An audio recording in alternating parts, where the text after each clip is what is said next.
Today was a heck of a day. So we started out at Disney Springs this morning, right when they opened, at a Gideons bakehouse. I got there at 9:22 a.m. Didn't even breach the door until 10:50, and then of course didn't get out until probably about 11:15. So it was a very, very long, strenuous process just to get a cookie or two. And we got their specialty cookies. Frankenstein. We've been watching a lot of like Mr. Morrow lately, and when I saw him eating this cookie, it's something that I really wanted to recreate. It looks like a chocolate cookie crumbs. I can see a little bit of white powder. It tells me that it is actually Oreo.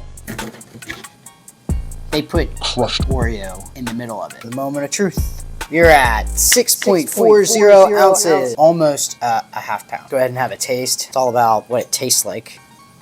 Okay, so there's a lot of crunch with the M&M. You definitely pick up on the Oreo. You're not tasting the cookie. The cookie itself is doughy. It does have some crumble to it. Next we have the bride of Frankenstein. We see a little bit of a crumb that's on top of it. That's a golden Oreo. Man, I was really hoping there was gonna be just like a regular sugar cookie. I thought there was gonna be an Oreo on the inside of this. That's white chocolate chips, bro. So where's the golden Oreo? Half-pound monster of a cookie, white chocolate, golden Oreos, and M&Ms. Unless they're talking about just like the golden Oreo is on top. But I will go ahead and tell you there is no golden Oreo in this cookie. Watch, the owner's gonna finally stumble on my video one day and he's gonna be like, Hey, put golden Oreos in that. Whoever made that cookie is. Let's recreate this. So first things are first, shred 15 to 20 Oreos down to a crumb, both golden and original. We're gonna need these for those crumbs later on to coat our creations. Now next, exactly in this order, add 4 tablespoons of butter and 3 tablespoons of shortening to a stand mixer with whisk and cream on medium until butter seems fluffy. After that fluffs, add 1 cup tightly packed brown sugar, mixing while adding 1 egg, 1 teaspoon vanilla extract, bringing to a stop and adding 1 cup all-purpose flour, 1 cup cake flour, 1 teaspoon baking soda, 1 teaspoon baking powder, half teaspoon of salt, and mixing until well combined, then dividing half the dough to a bowl before adding a half cup white chocolate Ghirdelli chocolate chips and mixing by hand. Next, weigh 2 3-ounce balls, creating a flat patty and sandwiching your Oreo in the middle, then forming into somewhat of a spherical shape. Repeat the process of your Frankenstein cookie, placing on a nonstick surface and allowing to firm up in the freezer for 15 to 20 minutes. Of course, another option is to allow your dough to firm in the fridge for 24 hours, just like Gideon's Bakehouse. Next, place cookies in a preheated 325-degree oven for 20 to 25 minutes. When cookies are complete, without hesitation, gently press in M&Ms and cookie crumbs while dough is still somewhat soft and mushy. Alright, now let's get these cookies ready for their review. Let's go ahead and taste this compared to what we tasted yesterday. The Oreo was, when I started, it moved down and it seeped and it got really close to the crust. We got a perfect break.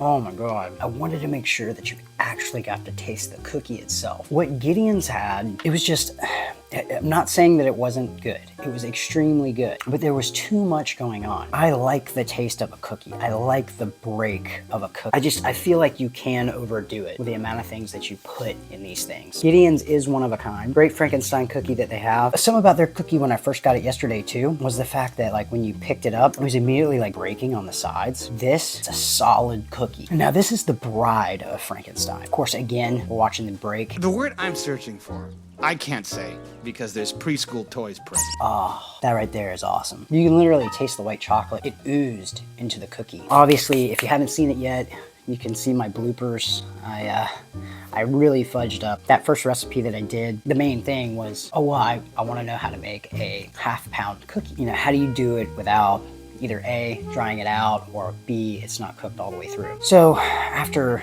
looking through tons of recipes online, I used this one girl's recipe. If you're one of these people that sit there and say, well, my grandmother used this recipe and it's always been my favorite, and these are half-pound cookies. If you're thinking about sharing that recipe with the world, don't. There are people out there, it's really heartbreaking to the person that's making it. These recipes work. All right, please like, subscribe. But I was able to hold multiple, but we just walked by it. Oh, look, they have like